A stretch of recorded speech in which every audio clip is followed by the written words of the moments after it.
Hello guys, अनियोंगा से स्वागत है आपका मेरे YouTube चैनल के ड्रामा गर्ल पर। आप सभी से रिक्वेस्ट है कि आप हमारे YouTube चैनल को सब्सक्राइब जरूर करें और हम आपके पास ऐसे ही के ड्रामा और मूवीज़ लाते रहेंगे। हम देख रहे हैं link eat love and kill. पिछले एपिसोड में हमने देखा कि दायुन गैहुन के रेस्टोरेंट में जाती है और फ्रिज का दरवाज़ा खोलती है जिसमें लाश है, पर तभी वहाँ गैहुन आ जाता है।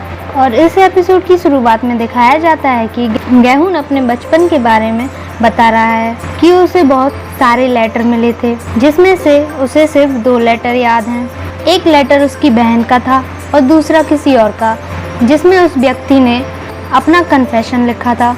वो हमें अभी नहीं बताया जाता। गैहुन अपने रेस्टोरेंट जाता है जिसका दरवाज़ा पहले से ही खुला होता है। अंदर दायुन होती है। वो फ्रिज खोलकर देखती है पर उसे फ्रिज में लाश नहीं मिलती। दायुन अंदर से डर जाती है जिसे गैहुन महसूस कर सकता है। वो पूछता है कि वो यहाँ क्या कर रही है। दायुन बोलती है कि दरवाज़ा खुला था तो वो अंदर आ गई। दायुन वहाँ से जा रही होती है पर गैहुन उसे सच बताने को बोलता है, पर दायुन उसे कुछ नहीं बताती। दायुन अपने रूम में जाकर सोचती है कि वहाँ क्या हुआ होगा जो लाश गायब है। यहाँ गैहुन को लगता है कि उस पर कोई नजर रख रहा है। फिर अगले दिन दिखाया जाता है कि सोसाइटी में सभी लोग पार्क में एक्सरसाइज कर रहे होते हैं। वह गैहुन रनिंग करता आता है। फिर सभी औरतें उससे बात करना चाहती हैं पर गैहुन उन्हें इग्नोर कर वहाँ से चला जाता है। गैहुन अपने रेस्टोरेंट के ऊपर वाले अपार्टमेंट में शिफ्ट हो जाता है। दायुन की माँ उसे जगा रही होती है कि वो ब्रेकफास्ट कर ले, पर दायुन बोलती है कि उसे सोना है, पर उसकी माँ दरवाजा खटखटाती रहती है। दायुन चिल्लाकर बोलती है कि वो जाग गई है। उसकी आवाज़ गैहुन भी सुन सकता है और गैहुन और उसका दोस्त दायुन को अपनी विंडो से देख सकते हैं। गैहुन का दोस्त उससे पूछता है कि क्या वो सच में दायुन का पीछा कर रहा है, क्योंकि उसके अपार्टमेंट से दायुन का रूम दिख सकता है। गैहुन मना करता है। फिर दिखाया जाता है कि दायुन ब्रेकफास्ट करती है। उसकी पूरी फैमिली को फ्रिज खोलने से अजीब सा डर लगने लगता है। उस दिन के बाद से जब कोई उनका दरवाज़ा खटखटाता है तो वो सब डर जाती हैं, पर वो डिलीवरी मैन होता है। दायुन अपनी फैमिली को बताती है कि उसे फ्रिज में कोई लाश नहीं मिली है। वो बताती है कि उसने पिछली रात को फ्रिज खोलकर देखा था। फिर उसकी माँ डांटती हैं कि उसे अकेले नहीं जाना चाहिए था। वो दोनों बहस करने लगती हैं।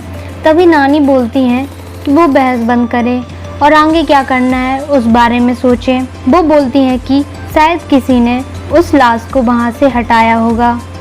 गैहुन से उसका दोस्त बोलता है कि वो जब से यहाँ आए हैं उन्हें लगता है कि सब उन पर नज़र रख रहे हैं हर जगह। गैहुन बोलता है कि क्योंकि वो उसके साथ ऐसे चल रहा है इसलिए सब देख रहे हैं। फिर उसका दोस्त बोलता है कि क्या दायुन उसकी बहन है। गैहुन बोलता है कि उसे नहीं लगता, पर कुछ चांसेस हो सकते हैं, और अगर वो उसकी बहन नहीं है तो उसे उसकी फीलिंग्स महसूस होती हैं। उसका दोस्त बोलता है कि वो दायुन को सब सच बता दे और मेडिकल टेस्ट करा ले।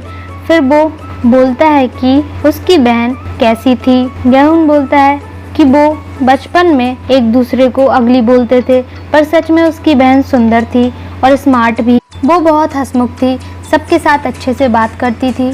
तभी उनके सामने से दायुन आती है जो बोलती है कि वो उसे क्यों देख रहे हैं। वहाँ से पुलिस निकलती है जिसे देखकर दायुन और उसकी फैमिली छिप जाते हैं, पर पुलिस देख लेती है। उन्हें कॉल आती है कि घरेलू हिंसा की रिपोर्ट आई है। वो चेक करने जाते हैं, पर वो औरत डर की वजह से पुलिस को कुछ नहीं बताती, पर पुलिस को शक हो जाता है। बाद में जिन्हो हवांग मिंजो से पूछता है कि उस घरेलू हिंसा के केस का क्या होगा। मिंजो बोलती है कि वो लोग कुछ नहीं कर सकते जब तक वो महिला पुलिस से मदद ना मांगे। जिन्हो बोलता है कि क्योंकि उसे कानून पर भरोसा नहीं है इसलिए वो ऐसा कर रही है। फिर मिंजो दायुन के रेस्टोरेंट जाती है। दायुन की माँ बोलती है कि क्या वो उन पर नजर रख रही है। मिंजो बोलती है कि वो सिर्फ खाना खाने आई है। वो उनसे दायुन के बारे में पूछती है। वहाँ एक और लड़की होती है जो दायुन की माँ को जिनग्युन की फोटो दिखाती हैं और पूछती हैं कि क्या वो इसे जानती हैं। दायुन की माँ और नानी को वो जाना पहचाना लगता है। वो दोनों जिनग्युन को पहचान नहीं पाती।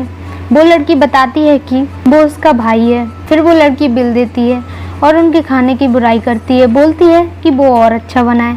दायन की माँ को गुस्सा आता है, वो उसे वहाँ से जाने के लिए बोल देती हैं। फिर उस लड़की को बाहर दायन मिलती है। वो सोचती है कि उसने अपने भाई को फ़ोन लगाया था जिसे एक लड़की ने उठाया था और फिर कट कर दिया था। फिर उसने उसके भाई के सोशल मीडिया अकाउंट से पता चला था कि वो दायन की फ़ोटोज़ पोस्ट करता है। वो दायन से मिलती है, बोलती है कि वो बहुत सुंदर है और उसके टाइप की है। फिर मजाक करके वहाँ से चली जाती है। दायन को इंस्पेक्टर मिंजू दिखती हैं और फिर वो वहाँ से भाग जाती है। फिर रास्ते में उसे इंस्पेक्टर जिन्हो मिलता है, पर दायन उसकी बातों को इग्नोर करती है। वह अंदर से घबराई होती है, जिसे गैहुन महसूस कर सकता है। उसे दायन और इंस्पेक्टर जिन्हो रास्ते में दिखाई देते हैं, जो दायन का हाथ पकड़े होते हैं। गैहुन को दायन के हाथ के घाव याद आ जाते हैं। फिर दायन से इंस्पेक्टर जिन्हो पूछते हैं कि क्या वो ठीक है। वो बताती है कि वो ऐसे ही पुलिस स्टेशन आई थी। इंस्पेक्टर जिन्हो बोलते हैं कि वो झूठ बोल रही है। दायन जाना चाहती है, पर इंस्पेक्टर जिन्हो उसे रोकते हैं और तभी गैहुन आ जाता है। पूछता है कि क्या वो यही आदमी है। फिर गैहुन और इंस्पेक्टर जिन्हो लड़ाई करने लगते हैं। दायन बोलती है कि उसने गलत समझ लिया है, ये इंस्पेक्टर हैं, और उनसे माफ़ी मांगने को बोलती है, पर इंस्पेक्टर बोलते हैं कि उसकी माफ़ी एक्सेप्ट नहीं की जाएगी। फिर वो दोनों जा रहे होते हैं। दायन गैहुन को रोककर पूछती है कि वो क्यों उसके मामलों में टांग अड़ाता है। गैहुन बोलता है कि वो मदद करना चाहता था। फिर दायन बोलती है कि क्या वो मदद करके उसे इम्प्रेस करना चाहता था। गैहुन बोलता है कि वो उसे लाइक ना करे। दायन बोलती है कि वो उसे पसंद नहीं करती, पर उसे याद आता है कि वो पहले ही बोल चुकी है कि वो उसे लाइक करती है। फिर दायन बात बदल कर बोलती है कि वो उसे पसंद करती है। गैहुन बोलता है कि वो झूठ बोल रही है। फिर दायन बोलती है कि अगर वो उसे रिजेक्ट करता है तो वो उसे पसंद करना बंद करती है। गैहुन बोलता है कि अब वो फ्यूचर में उसे पसंद ना करे। वो प्रॉमिस करते हैं। दायन की माँ और नानी दायन को विदेश भेजने की बात करती हैं। फिर दिखाया जाता है कि दायन रात में लाइब्रेरी से अकेले घर जा रही होती है। उसे लगता है कि कोई उसका पीछा कर रहा है। वो सोचती है कि क्या ली जिनग्योन अभी भी जिंदा है। उसे ली जिनग्योन दिखाई देता है। वो भागकर घर के अंदर जाती है, पर वो दायन का सपना होता है। वो डर कर जाग जाती है। गैहुन भी डर कर जाग जाता है। ऐसा कई रात तक होता है। फिर उन्हें नींद नहीं आती। रात में वो ड्रिंक की बोतल लेने जाती है।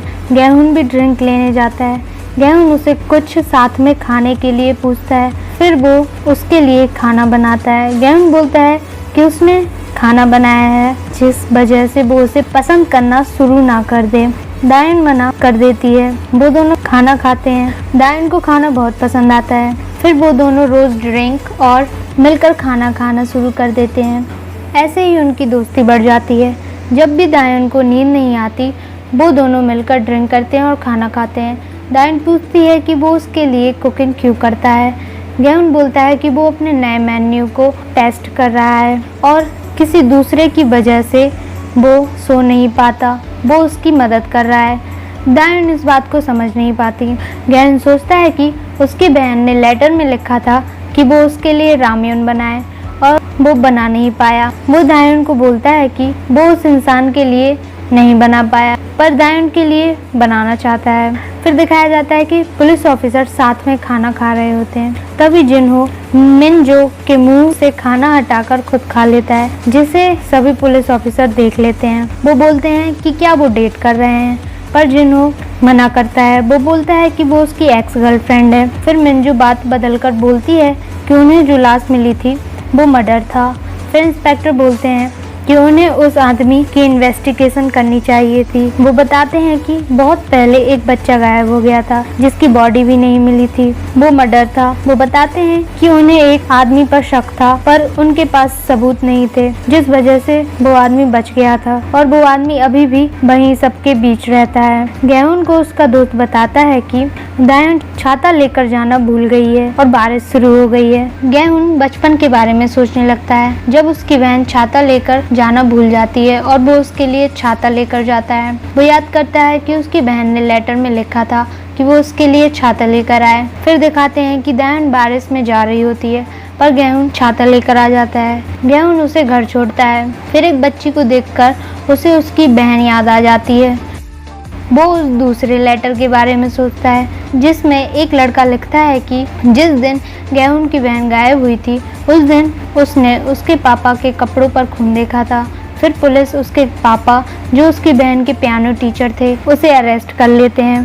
फिर दिखाते हैं कि एक आदमी गेहूं के रेस्टोरेंट के अंदर झांक रहा होता है। गेहूं को याद आता है कि वो वही पियानो टीचर है। गेहूं की माँ उससे अच्छे सिविल सर्वेंट की जॉब के लिए एग्जाम देने के लिए बोलती हैं। डायन बोलती है कि वो एग्जाम नहीं देगी क्योंकि वो पढ़ाई में अच्छी नहीं है और बताती है कि उसके पास कोई फुल टाइम जॉब नहीं थी, जिससे उसकी माँ को गुस्सा आता है। डायन बोलती है कि वो उसकी लाइफ के लिए खुद जिम्मेदार है और उसने जो भी किया है वो उसका सामना करेगी। वो बाहर जाती है।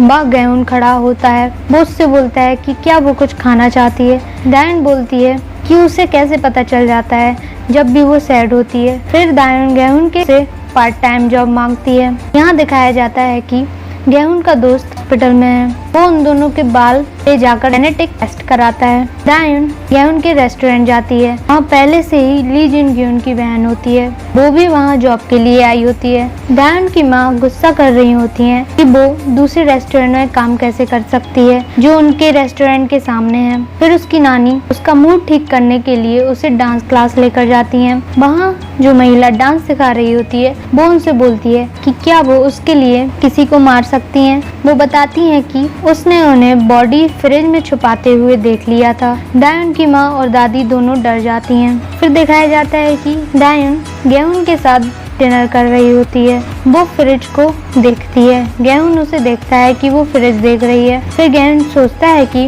उस बच्चे ने अपने पापा का राज क्यों बताया था, शायद वो राज उसके लिए बोझ था। तभी डायन बोलती है कि वो उसे कुछ बताना चाहती है। वो मन में सोचती है कि उसके राज का बोझ बहुत बढ़ गया है, उसे घुटन होने लगी है। वो अब इस राज को नहीं रख सकती और बोलती है कि उसने किसी का खून किया है। अब हम अगले एपिसोड में देखेंगे कि उस लाश का क्या हुआ और डायन पकड़ी जाती है या नहीं।